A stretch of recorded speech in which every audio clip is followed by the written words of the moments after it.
নমস্কার, আমি পায়েল। চলো আজকে অনেক দিন পরে আবারও একটা মিনি ব্লগ নিয়ে তোমাদের সামনে এসেছি।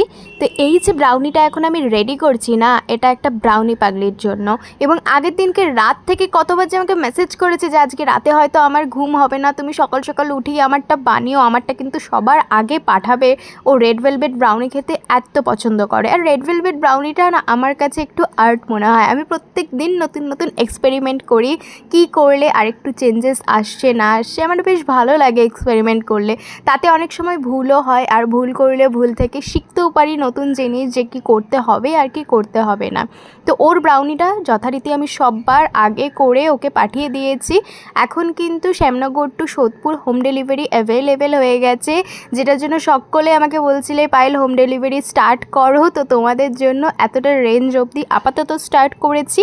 আর এই কেকটা ছিল আমার মামার জন্য, ও চকলেটের উপর করতে বলেছিল, আমার মতন করেছি। এই মিষ্টি কেকটাও এক দিদি তার মায়ের জন্মদিনে পাঠিয়েছিলেন। আর এটা বানাতে বানাতে আমি ভাবছিলাম যে সত্যি বিয়ের পর এতটা দূরে চলে যেতে হয় যে মায়ের জন্মদিনে মায়ের পাশে না থেকে দূর থেকে এইভাবে কেক পাঠাতে হয়।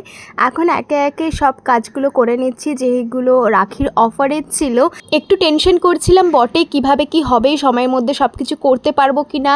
কারণ আমি কেক বানিয়ে আমি গিয়েছিলাম যেহেতু ডেলিভারি করতে, তাই টেনশনটা একটু বেশি ছিল। তবে একটা একটা করে যখন কাজ কমপ্লিট হচ্ছে, বক্সগুলোকে ক্লোজ করছি, অদ্ভুত একটা শান্তি অনুভব হচ্ছিল অন্তরে, যে কাজগুলো অন্তত মিটছে সময়ের মধ্যে। এবং সময়ের মধ্যেই কিন্তু আমি ডেলিভারিটা করতে পেরেছিলাম, কোনো প্রবলেম হয়নি। একটা প্রবলেম হয়ে গিয়েছিল, সেটা অন্য ভিডিওতে শেয়ার করব।